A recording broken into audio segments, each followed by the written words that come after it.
Bismillahirrahmanirrahim. Alhamdulillahi rabbil alamin. Nahmaduhu wa nasta'inu bihi wa nasta'dihi wa nastaghfiruh. Wa na'udzu billahi min syururi anfusina wa sayyiati a'malina. May yahdihillahu fala mudilla lahu wa may yudlil fala hadiya lahu. Asyhadu an la ilaha illallah wahdahu la syarika lahu wa asyhadu anna Muhammadan 'abduhu wa rasuluhu la nabiyya ba'dahu. Allahumma salli wa sallim wa barik wa azim wa akrim wa an'im ala sayyidina wa habibina wa syafi'ina wa karimina wa uswatina wa qudwatina wa qurrati a'yunina wa dhukhrina wa maulana Muhammadin wa ala alihi wa ashabihi ajma'ina amma ba'du. Sekarang kita masuk ke dalam proses pernikahan. Sebelum masuk ke akad nikah, terlebih dahulu kita akan membahas tentang syarat-syaratnya suami, syarat-syaratnya istri. Setelah itu nanti kita masuk pada bab kafaah. Apa bab kafaah itu? Kesesuaian antara si mempelai laki-laki dan mempelai perempuan, agar tidak oleng, agar jangan sampai antara laki-laki perempuan tidak seimbang. Salah satu bentuk ketidakseimbangan itu laki-lakinya kurang mapan, perempuannya mapan. Laki-lakinya berbadan pendek, perempuannya tinggi. Kalau nikah mah sah-sah saja, tapi kalau bisa jangan. Ada lagi tentang dari pihak keluarga, usahakan seimbang, tidak terlalu jauh antara keluarga mempelai laki-laki, mempelai perempuan. Sebab kalau laki-lakinya itu wah luar biasa dari pihak terhormat, kemudian perempuannya dari orang biasa saja, ini juga akan memicu konflik. Nanti yang dirasakan oleh wanita tersebut itu diremehin, direndahin, tidak dihargai. Apalagi misalnya dibalik, si perempuannya itu dari kalangan keluarga yang mapan, kaya raya, isinya dokter semua, kemudian laki-lakinya dari kalangan orang-orang biasa, ini nambah kacau. Nah, itu yang dimaksud kafaah. Kafaah itu kesesuaian atau keserasian. Karena itu wajar kalau dokter nikah sama dokter gitu ya, artis sama artis, santri sama santri, pekerja dengan pekerja. Itu sudah budaya kita di Indonesia, sudah memenuhi karakter kafaah. Gitu. Ada lagi tentang masalah paras misalnya. Usahakan paras tuh fisik yang ada di wajah tuh paras, bukan fisik badan ya. Paras itu fisik yang ada di wajah tuh paras. Kalau fisik badan tadi sudah dijelaskan, jangan sampai perempuan fisiknya lebih tinggi daripada laki-laki. Kemudian jangan sampai perempuannya cantik lalu si laki-laki penilaiannya B saja. Perempuan nilainya 5, laki-laki nilainya 2, 1, jangan. Usahakan kalau bisa seimbang, sama-sama punya nilai 5, sama-sama punya nilai 6 gitu. Sebab ini akan jadi fitnah, terutama misalnya orang yang lihat ayu namanya rabi, lanangnya mengkonon, kalau kita kan bagus kita misalnya, ini akan menjadi perbandingan antara sang suami dengan tukang becak di tempat sana. Saya kadang-kadang kalau ada seseorang mengetahui pasangan kok nggak serasi, misalnya wadonnya ayu pisan, mengkilap, barang sing lanange rada-rada kayak lutung kan. Misal ya, ini akan memicu dan memanggil fitnah dari orang lain. Tongkrongan-tongkronganku pada ngomong nih, pelet apa dan sebagainya. Ini akan jadi pembahasan. Bahkan kadang-kadang karena merasa percaya dirinya orang-orang ini mencoba untuk mendekati perempuan tersebut. Kali aja sang perempuan itu lebih membutuhkan laki-laki yang tampan, lebih kaya dan lain sebagainya. Karena karakter perempuan itu kan mudah tergoda. Ya, perempuan tuh mudah tergoda dan mudah ke bawah suasana. Kumpul sama si A, nanti dia ikut pola pikirnya si A. Ikut sama si B, pola pikirnya si B. Ikut sama si C, pola pikirnya si C. Dan lain sebagainya. Perempuan tuh gampang sebenarnya. Paling gampang. Baik, sebelum kita membahas kafa'ah, terlebih dahulu kita akan membahas tentang syarat menjadi seorang suami dulu.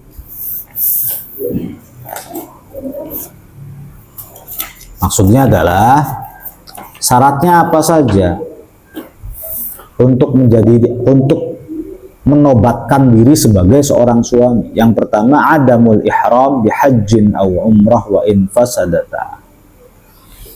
Sang suami dalam keadaan tidak ihram. Ya, suami dalam keadaan tidak ihram. Wala yasihhu nikahul muhrim, karena nikahnya orang yang ihram itu tidak sah. Liannal muhrim maslubul ibarah fi aqdin nikah. Karena orang yang ihram itu ya secara ibarat tidak sah untuk menikah. Istiqlalan, baik menikahkan dirinya sendiri, wa wilayatan atau dia menjadi wali, wa wakalatan atau dia mewakili fi kulli min tarafayil ijab wal qabul, entah dari pihak si pengijab atau dari pihak pengabul, pokoknya dua-duanya jangan sampai dalam keadaan ihram. Ihram itu bisa haji atau umroh. Jadi pada lama kita lanjut ya langsung ya. Yang kedua, at-ta'yin. At-ta'yin bihaitsu tantafil jahalah. Ta'yin itu harus ditentukan dan disebutkan si laki-lakinya ketika menikah, agar tidak ada agar hilang ketidakpastian. Si wali mengatakan kepada perempuan, sebenarnya kamu nikah sama siapa? Lalu perempuan tersebut menjawab, ya sama laki-laki, berarti masih umum. Kalau begini, nanti nggak sah. Maka si perempuan harus menentukan siapa laki-laki yang namanya, sebutin orang mana, inisial saja. Itu ya.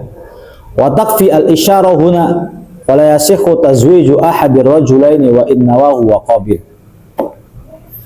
Kalau orang yang hadir ada di depan mata, maka cukup dengan isyarah, tidak apa-apa, nggak sebutin nama juga. Sebenarnya nih, dari sekian banyak laki-laki yang kamu mau tuh yang kayak gimana, orangnya mana? Nunjuk tuh Pak, orangnya pakai baju putih, oh dia.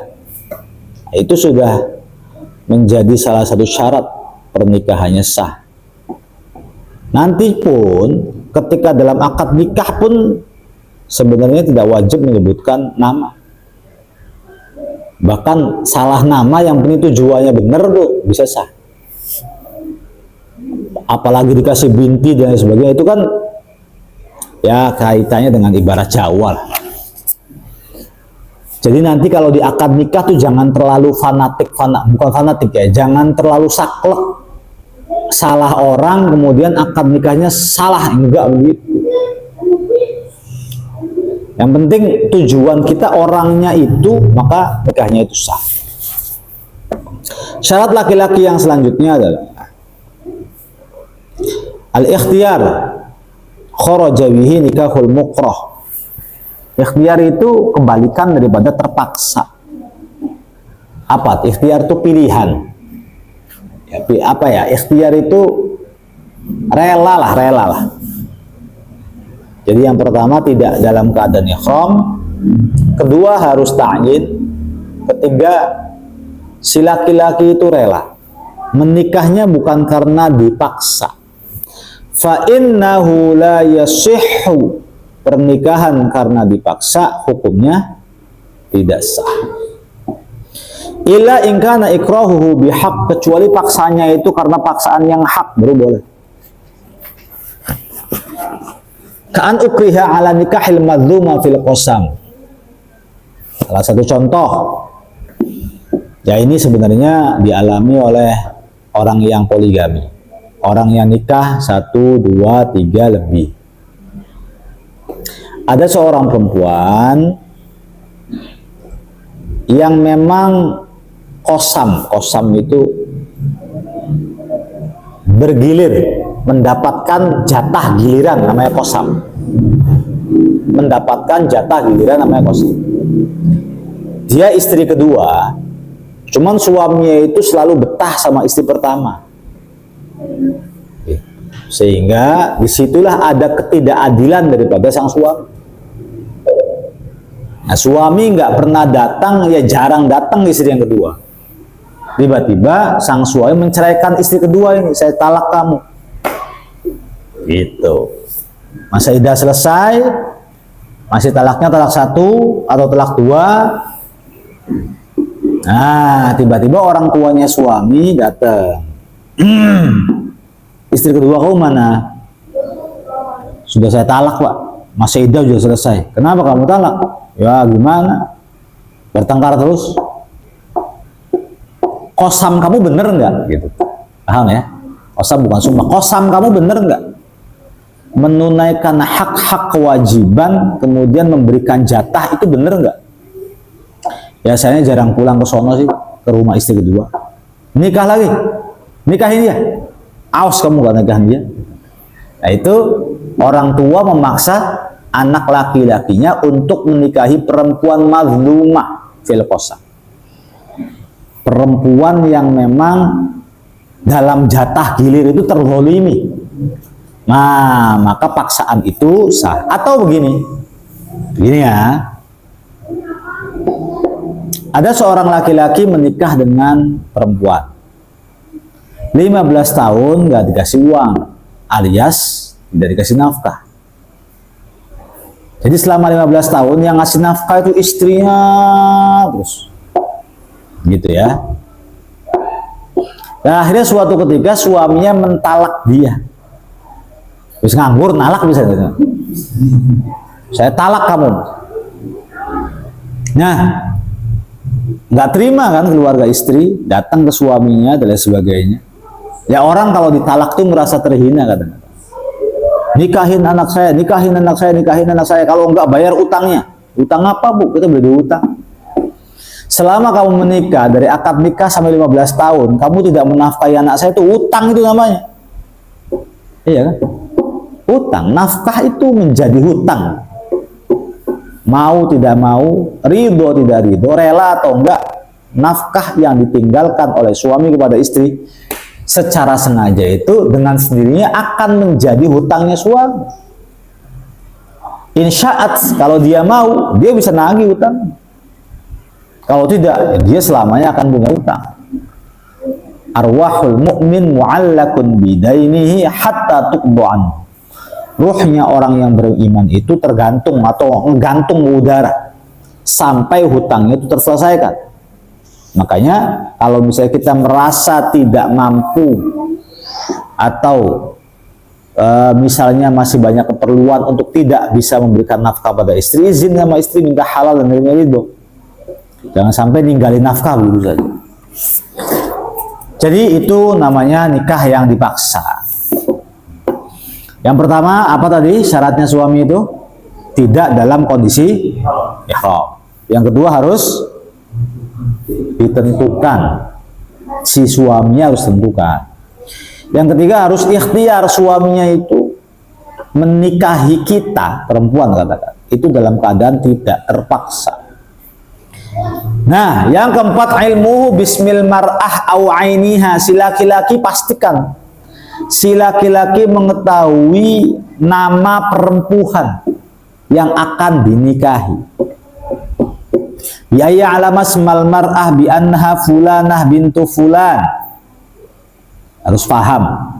Ya setidaknya nama dan walinya harus tahu. Au yu'ayyinaha idza kanat hadiratan, atau kalau si wanita itu ada dan wujud, Nggak usah disebutin namanya nggak apa-apa. Walau sammuha bi ghairi ismiha wa asyaru ilaiha. Misalnya si laki-laki ini, kamu mau menikahi siapa nih? Perempuan banyak. Itu aja Fatimah yang baju hijau. Padahal yang baju hijau namanya bukan Fatimah, Dewi. Boleh tidak? Boleh. Yang penting tahu orang ini yang mau dinikahi saya ini orangnya. Artinya sebenarnya syarat ijab qabul tuh salah satunya juga tidak termasuk menyebutkan nama. Begini, ada sang pengijab mengatakan, ya fulan, angkahtuka wa zawwajtuka makhtubatakal karimah ismuha lam yusamma, misalnya ya, saya menikahkan engkau dan kawinkan engkau dengan seorang perempuan yang namanya nggak usah saya sebutkan. Tahu kan? Tahu. Mana yang mana? Itu Pak Ustaz. Baju hijau yang paling cantik sendiri. Bimahri alfi rubiyatan halan. Qabil tuh sah. Semudah itu pernikahan itu, Mas. Nah, yang bikin rumit itu kan kita. Sampai tidak itisol aja batal gitu, Mas. Ngerti kan? Contoh nih, halan. Lalu si suami mikir-mikir, Qabil mengkonon bae kudu diulangi. Saya nggak ngerti dalil dari mana mereka. Mereka mengerti nggak arti daripada mualah atau itisol katakan. Si arane itisol yang bisa membatalkan akad nikah itu apabila ketika sang mujib mengatakan halan, lalu si laki-laki ada niatan untuk membatalkan pernikahan, entah itu karena terpaksa, entah karena apa dan sebagainya, maka harus diulangi lagi. Tapi kalau tidak ada seperti itu, meskipun diamnya 5 menit tetap sah. 5 menit suwe. Ya fulan, saya nikahkan dan kawinkan Anda dengan seorang perempuan yang bernama Dewi binti Sarjono dengan mas kawin seperangkat alat sholat dan unta betina dari Arab Saudi. Bayarkan tunai, pakar, pikir, pelangas, plengos, apa misal ya. Qabil tuh sah sudah. Jadi tidak harus ngebut berhalang Qabil tuh. Ya kayak priben mungkin malah aneh jadi. Bahkan ya anak-anak di tempat manapun sebenarnya di Saudi atau itu setelah halan tuh ada santai-santaian di. Totong saya nikahkan kamu dengan adik perempuan saya bernama Fatimah dengan mas kawin 5.000 wewis ya, dibayar tunai. Terus totongnya mau saya terima, ki saksi pirang-pirang, maka pernikahannya sah meskipun guyonan kan enggak. Untungnya kita beli dua di wadon. Namun kita mau ngomong anak wadon, ya sudah jadi laki istri dia. Ya kalau bercanda aja begitu-begituan tuh, contoh bercanda tuh menikahkan tuh jadi. Wali ada misalnya, anak perempuan punya, mempelai laki-laki ada. Ki saksi pirang-pirang, lanang pirang-pirang, adil, rajin sholat, apalagi ada Kang Salman, 1000 rakaat semalam. Lah tadi itu bisa menjadikan sah. Kan begini. Baginda Nabi SAW mengatakan salasun jidduhunna jiddun wa hazalahunna jiddun. Ada 3 perkara yang seriusnya menjadi sah dan bercandanya menjadi sah. Ada ya? Seriusnya jadi sah, bercandanya jadi sah. Yang pertama nikah. Nikah itu bercandanya jadi sah. Bagian kawin-kawinan bohongan kalau memenuhi syarat, ada mas kawin, nggak usah memenuhi syarat, ada wali, ada 2 saksi, ada mempelai laki-laki, awas aja macam-macam. Nggak usah ngajarin yang enggak nontohin. Yang kedua talak. Talak bercanda aja sah. Saya talak kamu, boleh sah. Yang ketiga, warraj'ah, rujuk. Ya, warraj'ah, rujuk. Jadi dalam penyebutan nama itu, bahkan penyebutan mahar pun tidak wajib. Menyebutkan mahar tidak wajib. Sebenarnya wali ketika menikahkan anak perempuan tuh nggak ada syarat-syarat khusus. Duduknya nggak harus khusus. Bari adus gak sah. Otong saya nikahkan anak perempuan saya. Apakah harus berjabat tangan? Ya tidak juga. Ngerti kan? Ya, artinya apa yang kami sampaikan sekarang biar teman-teman pada tahu bahwa sebenarnya yang kita lakukan di sepanjang jalan lah ketika melihat orang-orang menikah itu adalah seremoni, budaya. Hakikatnya nggak usah tamu undangan teka birang-birang, cukup wong lanang loro dari kalangan manapun, 2 laki-laki, 1 laki-laki lagi ayahnya calon istri ada, calon suami ada. Cukup wong 5 kawin ning sore wiwitan gedang sah. Ibaratnya ya. Nah, biar kita tahu sekarang mana yang betul, mana yang ini rukun, ini bukan rukun seremoni. Andaikan ini nggak ada pun tetap pernikahan sah. Begitu ya. Ya apalagi di KUA, apalagi wis gawe taruh dan sebagainya, itu kan yang hadir pirang-pirang. Ya andai yang hadir cuma segelintir orang. Terus bari nodok topongnya mencong lah.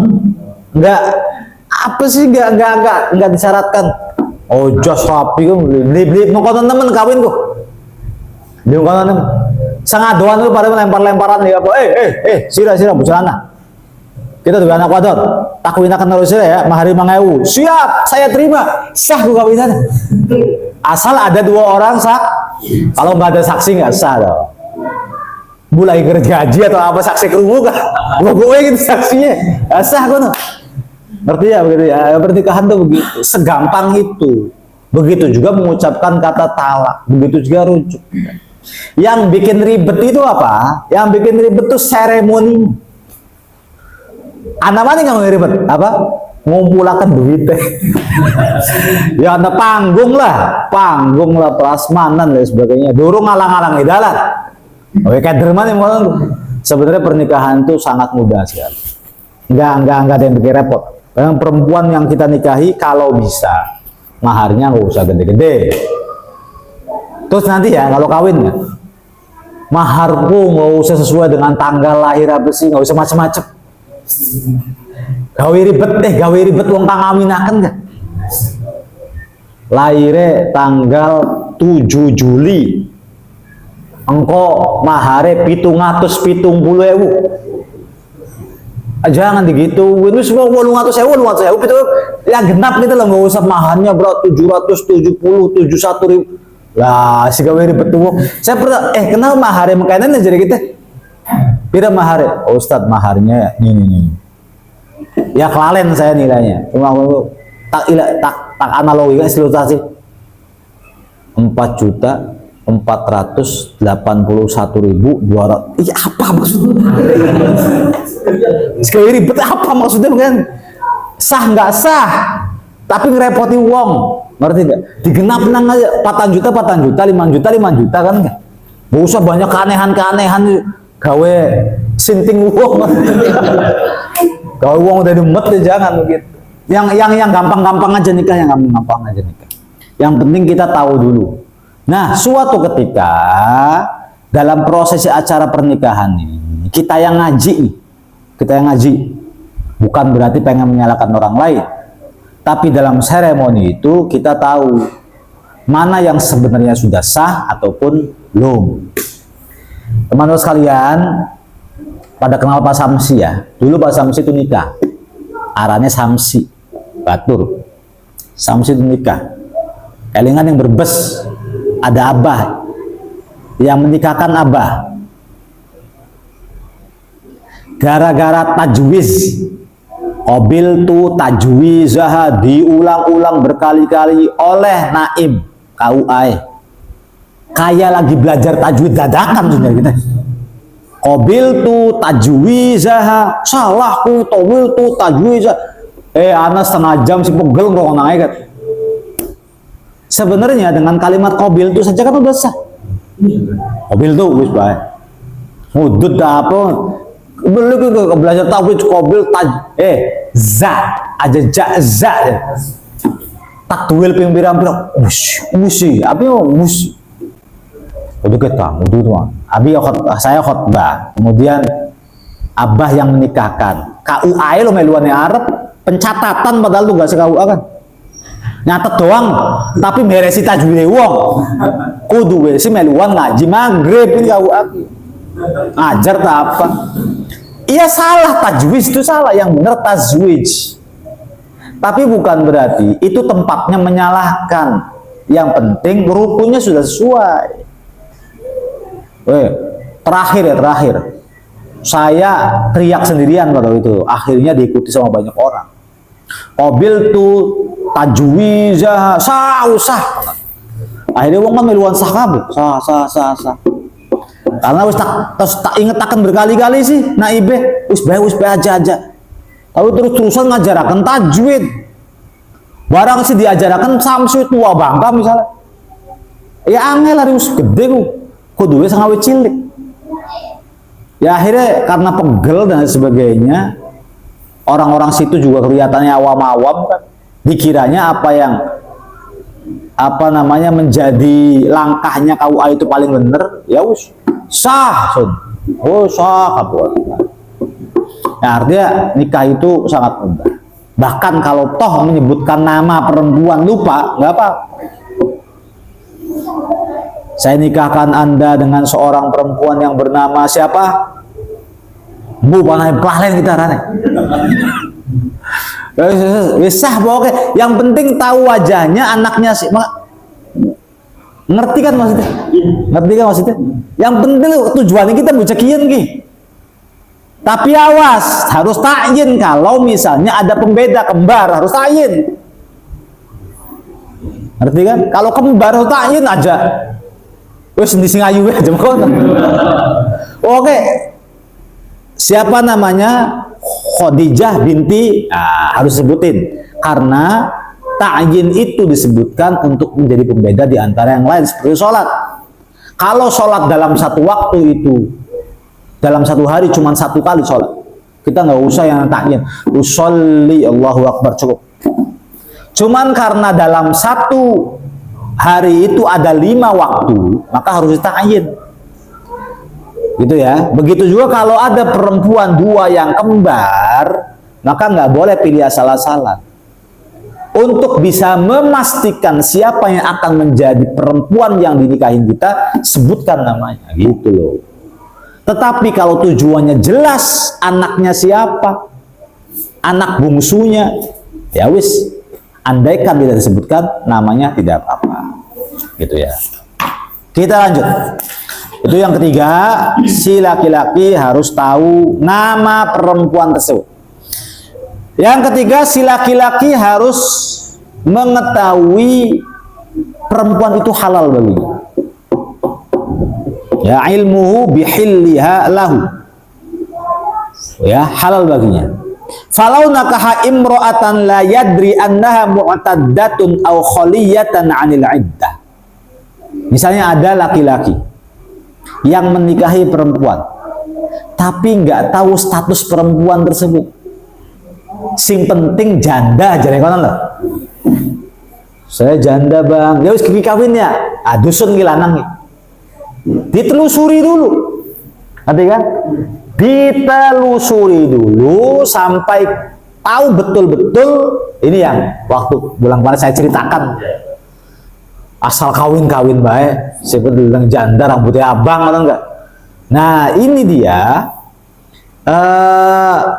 fase dimana banyak orang di zaman sekarang ketika mengetahui ada janda cantik bahenol montok sing penting dia ngomong itu janda mas, tapi kita tidak bisa memastikan dia jandanya itu masih dalam masa iddah atau sudah keluar masa iddah, yang penting ditabrak misalnya.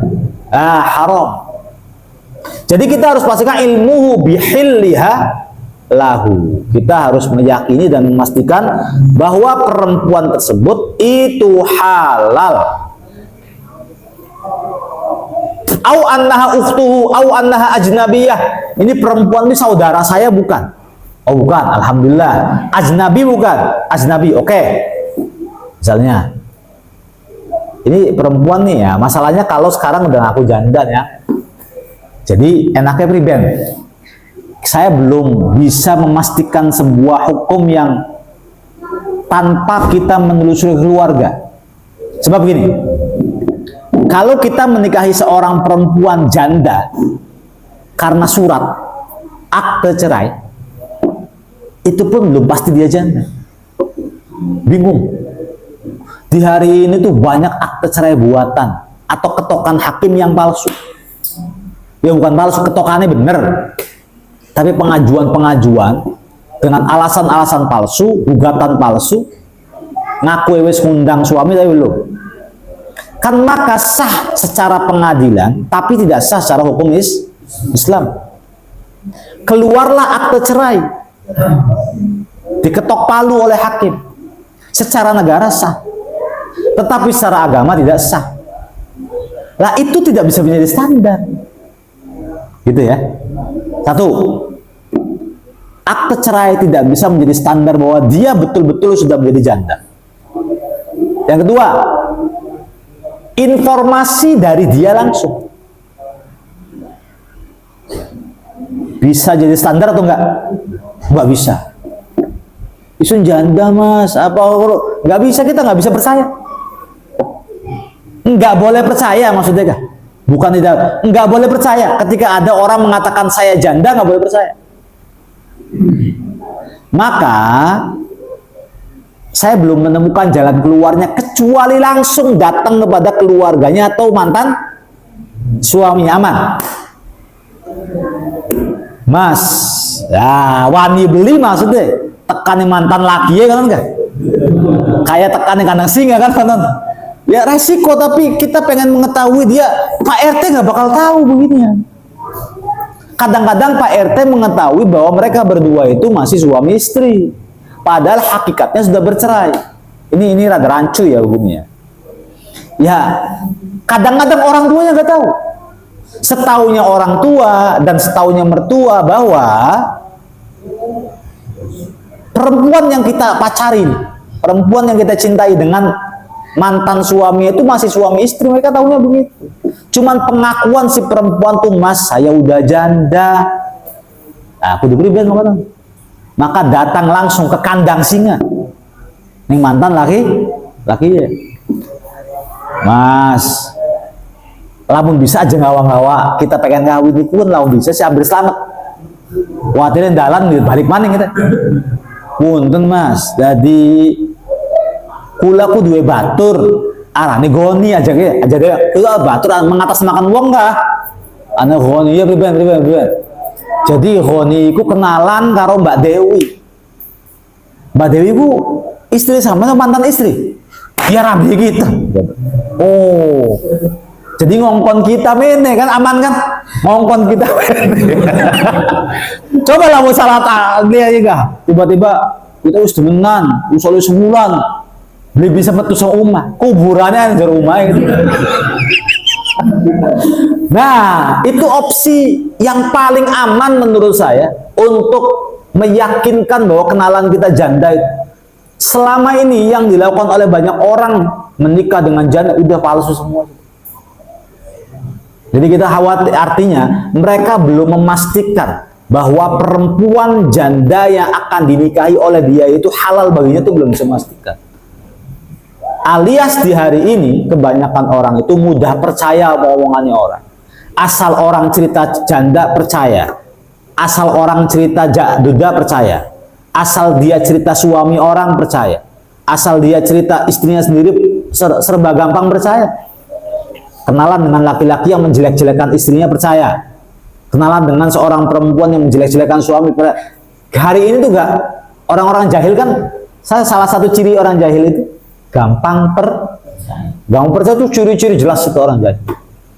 Tapi kalau orang yang alim, orang yang berpendidikan baik ya, SDM-nya baik, ketika ada orang bicara tuh telusuri dulu, diamati itu. Bener nggak ini? Orang ngomong ke saya tuh bener nggak? Ngasih informasi, ngasih kabar, berkeluh kesah, ngerasani uang apa? Bener nggak ini?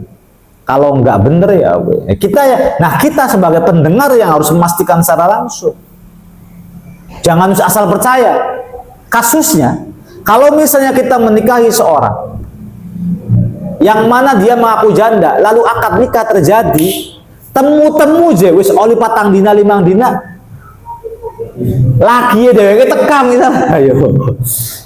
Kan berarti dua laki loro. Laki pertama dengan laki kedua. Laki kedua sah lah beli. Gak beli laki-lakian orang. Ari pun laki bener laki. Iro ngawin rapi kita tak? Terus kita jawab, iya mas, ya bapak bener. Iya mas, ya bapak bener sudah. Kenapa ngawin rapi kita? Ya asalnya ngaku janda mas. Nih janda us pegatan apa? Surah bin lu suruh dikit lah. Kau lahir. Apa percaya ben omongannya wo? Nah di hari ini banyak kasus seperti itu. Termasuk misalnya kayak kasus yang terjadi kan, ada seorang laki-laki mengaku sudah menceraikan istrinya, ngaku kepada salah satu influencer ya, saya sudah menceraikan istri saya. Lalu si perempuan ini percaya begitu saja, akhirnya menikah. Ternyata setelah menikah, istri sahnya yang katanya sudah diceraikan ternyata merasa belum diceraikan dan mengetahui mereka berdua itu selingkuh. Ya sebenarnya bukan selingkuh, nikah siri kan, cuman kan warnanya pasal aja. Nikah siri itu bisa masuk dalam kategori pasal kalau istri sahnya melaporkan. Macam-macam ya. Pasalnya dua, satu perselingkuhan, yang kedua perzinahan. Kasusnya dua ya. Barang istrinya lapor, dimanjakan di podcast kan? Podcast apa sih? Podcast Denny dah. Nangis-nangis kah? Saya udah menceraikan, udah menikahi dia. Jadi akhirnya ini dianggap pelakor tadi. Nah, maka pastikan bahwa laki-laki atau perempuan tersebut sudah halal, betul-betul halal baginya. Terus yang keenam, dzukuratuhu yakinan. Pastikan bahwa dia laki-laki itu. Ngerti kali? Anaknya syarat. Ya, yang keenam syarat-syaratnya sang suami adalah dzukuratuhu yakinan. Pastikan bahwa betul-betul dia laki-laki. Maksudnya duduk ngongkon ngerodokan sarung dan celana. Ya, fala yasihhu nikahul khunsa wa in banat dzukuratu. Tidak sah menikahi seseorang yang khunsa. Khunsa itu hukum dalam Islam yang mana ada seseorang yang punya kelamin dua tuh khunsa. Yang di salon itu bukan khunsa. Ngerti kan? Mereka itu laki-laki tapi wadon-wadonan. Yang di Cigundur itu bukan khunsa, itu adalah laki-laki yang wadon-wadonan. Khunsa itu alamiah. Khunsa itu alami, dia punya kelamin itu dua. Itu khunsa namanya. Nah, kalau ada orang yang dianggap khunsa lalu kita nikahi, maka batal nikah. Tidak sah. Setelah ditelusuri, Pak Naib, Pak RT, ini bukan khunsa. Ternyata dia laki-laki beneran. Setelah saya masuk kamarnya, malam pertama, saya yakin dan melihat dengan mata kepala saya sendiri, tuyule metu, kemudian dia laki-laki. Maka tetap nikahnya tidak sah. Menikahi seseorang dari awal kita yakin dia khunsa tidak sah. Ngerti ya? Nah, sifat kelelakian ini harus pasti dan harus yakin. Dudu harus merodakan celana. Tetapi cukup kan ngomong nih, Pak lanang tahu tuh, ya nah. Santriwan apa santri? Ya santriwan. Siswa gampang. Nilai KTP kan bisa aja. itu orang usah dibahas. Dukuriyatuhu yakinan. Yang ke 7 adamul mahramiyah bainahu wa bainaha. Perempuan yang akan menjadi suami jangan sampai ternyata masih ada hubungan mahram dengan si perempuan. Itu. Anak kasus kakak adik misalnya. Kakak adik sudah lama berpisah dari kecil. Ketemu besar sama-sama menjadi karyawan pabrik. Mereka sama-sama tidak sadar bahwa mereka berdua itu adalah kakak beradik. Demenan kawin coba. 2 anak bisa. Mahram bukan? Mahram. Boleh atau tidak? Ya tapi nggak tahu sih. Udah beribadah. Wong beli ngerti sih. Udah beribadah. Maka setelah tahu harus diceraikan. Wajib untuk diceraikan. Yang ke-7 syaratnya tidak ada mahram. Yang ke-8 ayyakuna zauju musliman idza kanat az-zaujatu muslimatan. Yang ke-8 pastikan bahwa sang suami beragama Islam. Itu. Yang ke-9 Allah takuna tahtahu arba'un minaz zaujat siwal mahtubat. Yang ke-9 pastikan bahwa laki-laki itu tidak menguasai 4 istri, lebih dari 4 istri. Oh ya, tidak menguasai 4 istri. Kalau 3 masih berarti kita sebagai perempuan masih berkesempatan masuk kan. Tapi kalau dia ternyata ketahuan punya istri 4, artinya berarti kita ngomong wadon, kita perempuan berarti yang kelima, maka tidak sah. Wes, sekarang gantian. Syurutuz zaujah, syarat-syaratnya istri. Yang pertama adamu mahramiyatan. Kita laki-laki mencari sosok istri. Dia akan sah menjadi istri kita. 1. Adamu mahramiyatan bainaha wa bainal khatib binasabin aw radha'in aw musahara. Pastikan bahwa perempuan tersebut itu bukan mahram kita. Mahram apal kan? Nah. Yang kedua adamul ihram. Pastikan bahwa perempuan itu nanti kita nikahi dalam keadaan bukan dalam keadaan mahram. Yang ketiga at-ta'yin. Ta'yin itu apa tadi? Menentukan atau memastikan lah namanya perempuan tersebut. Sebutkan namanya. Fala yasihhu nikahu ihdal mar'atain. Ya. Wa yakfi ta'yin biwasfin aw ru'yah aw nahwihima. Nikahi 2 perempuan yang rada kembar atau sama, itu nggak sah menikahi salah satunya kalau tidak ditakyin. Tapi wayak fit ta'yin cukup menentukan untuk menikahi perempuan biwasfin, lihat sifatnya saja, auru'yah atau lihat saya mau menikahi dia, itu bisa. Ya, au nahwihima dan sebagainya. Kazaujatuka binti walaysa lahu ghairuha. Saya akan menikahkanmu dengan anak perempuan saya dan tidak ada yang lain. Ini contoh. Saya punya anak perempuan 1. Jadi anak laki-laki saya ada 6. Anak perempuan saya 1. Berarti anak yang 7. Lalu saya mengatakan pada Fulan, saya nikahkan anak perempuan saya denganmu. Lalu dia mengatakan qabil itu sah nikahnya. Tidak tawar-menawar. Kalau anak perempuan saya hanya 1. Ngerti kan begitu maksudnya? Tapi kalau anak perempuan saya 2, maka harus ditakyin. Siapa ki? Maksudnya. Kita bikin analogi ilustrasi ya. Ini ilustrasi. Sehingga kita paham makna takyin atau bukan. Makna takyin atau bukan. Ini ayah, ibu. Punya anak. 1, 2. Kalau bulat berarti laki-laki. Kalau segitiga berarti perempuan. 1, 2, 3, 4, 5, 6, 7. Oke, anak perempuannya berapa? 1. Perlu ta'yin apa tidak? Tidak. Ngerti kan? Cukup ayah mengatakan, saya menikahkanmu, zaujatuka ibni, saya akan menikahkanmu dengan anak perempuan saya. Lalu si laki-laki tersebut mengatakan, saya terima. Sah langsung sama dia. Posisinya. Tujuannya langsung sah. 1. Oke, sekarang anak, tapi sudah punya suami, gitu loh. Ya.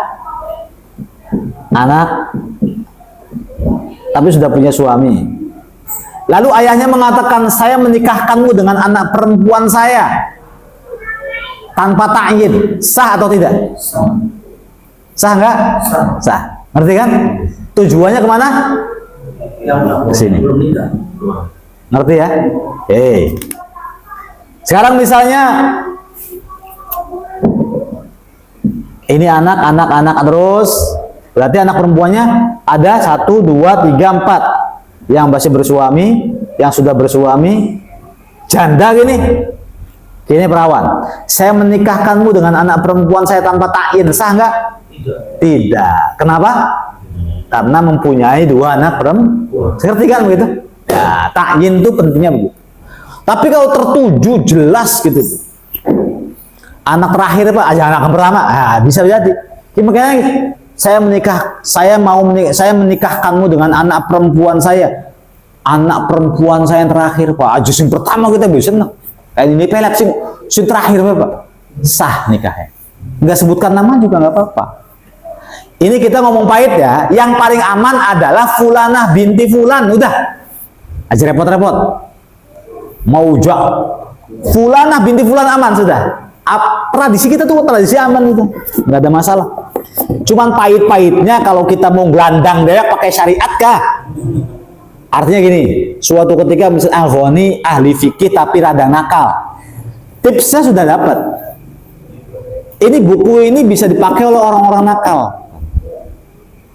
Ternyata kawin belum sama rombongan ya? Iya. Ternyata kawin niku belum sama wedus. Iya betul. Ternyata kawin belum sama iya betul. Ternyata kawin belum sama ngupai waru keluarga. Iya. Bapak ini kita belum bisa waru. Iya bener. Jadi ku dewek iki marani petelaran dewek kah? Nyebrang dewek, ngomong dewek, apa dewek, kawin dewek lah kasih ngupai waru. Sah nggak sah? Ngerti kan? Nah, ari ngerti hukum pernikahan itu sebenarnya gampang sekali. Cuman aja sampai diajarin teman-teman, woi dia makin gelandang, khawatir tadi beli kontrol rabi apa hadir bolu ya sih, sungkin dipegat sih ya, ini khawatir kalian. Nah, lanjut ya. Istri yang pertama itu adalah apa tadi? Ta'yin itu yang ketiga. Yang keempat al-khuluwu minan nikah wa min iddati ghairil khatib. Yang keempat syarat perempuan yang akan dinikahi itu dia tidak bersuami. Al-khuluwu minan nikah. Dia tidak bersuami. Wa min iddati ghairil khatib. Dan dia pun tidak dalam masa iddah, itu aja. Ya, tidak dalam keadaan masa iddah dan tidak sedang dilamar oleh laki-laki lain. Nggak boleh kita melamar perempuan yang sudah dilamar oleh laki-laki lain. Yang kelima, kaunuha muslimatan. Si perempuan tersebut harus muslim.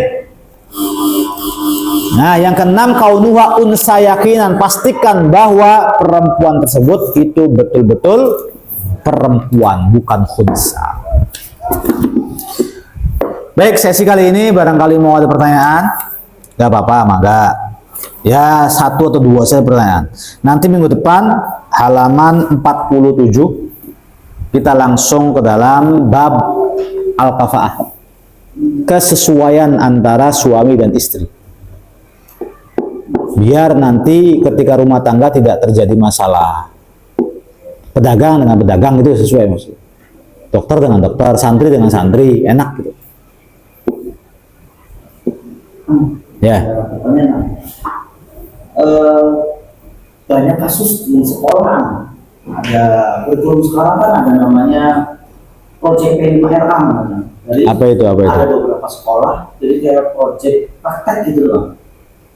Ada beberapa sekolah yang mengadakan praktek nikah, dan itu kan sampai ada kameranya, sampai ada personalnya, sampai ada amplopnya, sampai ada walinya, apa gitu. Tapi alhamdulillah di sekolah saya pribadi yang di Asidik itu tidak memperbolehkan praktek itu.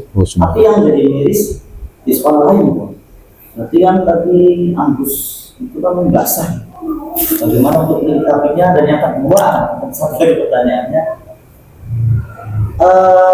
pernah dapat tentang ada orang saudara, tapi saudaranya itu sepersusuan. Jadi waktu kecilnya itu, mohon maaf, ibunya itu belum air susunya belum keluar sehingga disusukan sama orang lain.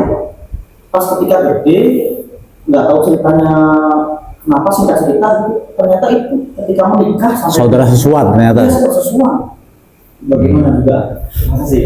Ya, yang lain barangkali mau nanya, siapin aja pertanyaannya. Ya, lamunnya sekolahan pengen praktek-praktek saja. Makanya sebenarnya saya kurang begitu cocok dengan sekolahan apapun. Ya. Apalagi sekolahan ikhtilat bainar rijal wan nisa. Tercampurnya antara laki-laki dan perempuan. Bukan hanya sekolah, tempat kerja pun sama. Instansi pegawai, kalau ada perempuan gitu loh, senang. Anak wadang ngeluan sekolah, ngeluan apa, di senang. Lamun bisa mau cadar lah kan. Tapi terlepas dari itu sudah menjadi budaya kita bahwa sekolah itu sudah menjamur di mana-mana. Aja maning, sekolah, wong TK bae, wis praktek haji. TK lebih keren TK daripada TK itu sudah praktek haji, sudah nyambung. Tapi lebih apa lah, itu kan sudah menjadi job para guru kan. Proyeknya kan ada di situ. Kalau nggak ada di situ, gimana? Yang penting begini. Mereka menjalankan program, silakan yang menurut mereka baik, meskipun menurut kita tidak. Kita hargai saja niat mereka. Tujuannya apa kita belum ngerti, tapi niatnya hargai baik. Hargai baik. Kawin-kawinan ya amplopnya beneran tapi. Anak duitnya. Oh ya.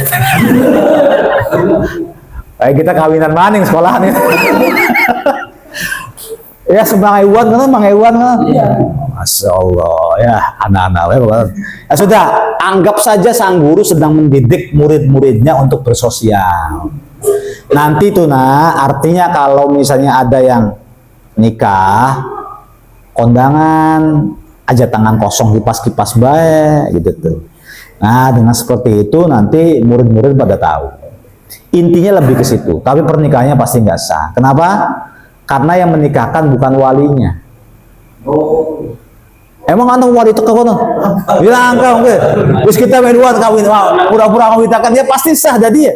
Kalau walinya datang ke sekolah untuk menikahkan anak perempuannya dengan temannya, meskipun pura-pura maka jadi sah. Kan gitu. Tapi untungnya walinya nggak ada yang datang, guru-guru apa, jadi tidak memenuhi syarat. Kan kawan. Yang kedua, rodoa, satu susuan, ketemu pas gede, maka hukumnya ketika tahu wajib diceraikan. Diceraikan di tengah-tengah jalan. Mau sama-sama cinta kayak, mau sama-sama apa kayak. Yang jelas kalau ada seseorang menikahi mahramnya, kalau dari awal mengetahui maka pernikahannya haram dan tidak sah. Ya. Kalau ternyata sama-sama tidak tahu bahwa yang akan kita nikahi adalah saudara sendiri dengan prosedur khusus, maka pernikahannya sah. Asal syaratnya sama-sama tidak tahu.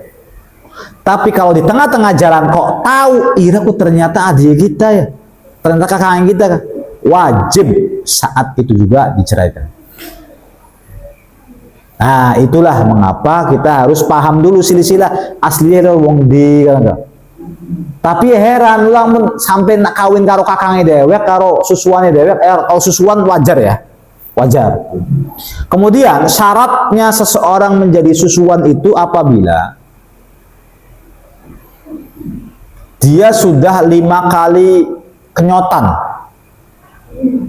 5 kali kenyotan namanya.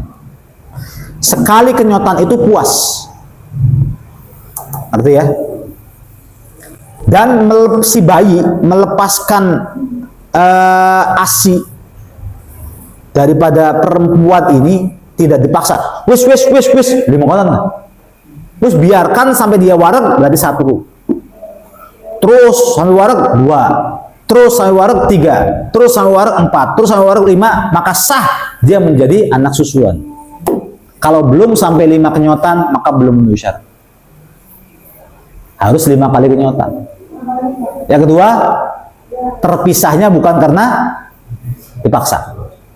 Lamun lagi kujut etak-etak us ya. Dia bakal jadi anak pun ngono. Artinya tidak terhitung satu kenyotan, ngerti kan? Nah, kalau istri kita kan istri kita menerima jasa susuan dari orang lain dan kita suaminya, maka usahakan silahkan saja rabi kita digaji Pak, itu misalnya nyusu, tapi jangan sampai kena hitungan kalau bisa, ngerti kan? Aja mana ini Mbak, si baik kita lihat itu, ngerti kan? Silakan nyusu sepuas-puasnya, belum sampai puas tarik dikit, wis kan? Wis kan? Nah akhirnya kan anak itu akhirnya berhenti dari susuan istri kita ya, terpaksa. Kalau berhenti dari susuan istri kita terpaksa, maka masuk hitungan tidak? Tidak. Sok nyusu maning, wis maning. Nah mau konten bewis, sehingga akhirnya istri kita dengan dia tidak menjadi mahram, tetap ajnabi. Yang jadi mahram itu apabila kita biarkan berlarut-larut atau sampai 5 wayus, jadi itu mahram. Yang lain ada pertanyaan? Kalau tidak ada sambil di sini saja. Wabillahi taufiq wal hidayah wal afu minkum. Wassalamualaikum warahmatullahi wabarakatuh. Waalaikumsalam. Allahumma shalli wa sallim wa barik ala sayyidina wa habibina wa syafiina wa karimina wa dukhina wa maulana Muhammad sallallahu radhiyallahu ta'ala an sadatina ashabi rasulillahi ajmain hamdan wa afina wa ya rabbana lakal hamdu kama yanbaghi li jalali wajhikal karim wa 'ali muslim. Allahumma ighfir lana dhunubana wa li walidina warhamhum kama rabbawna shighara wa jami'il muslimin wal muslimat wal mu'minin wal mu'minat Allahumma tawwil umurana wa sahih sadana wa nawwir qulubana wa thabbit imanana wa ahsin a'malana wa wasi' rizqana wa ila khairi karimna wa ansha'ina din wa din warzuqna Al-Fatihah.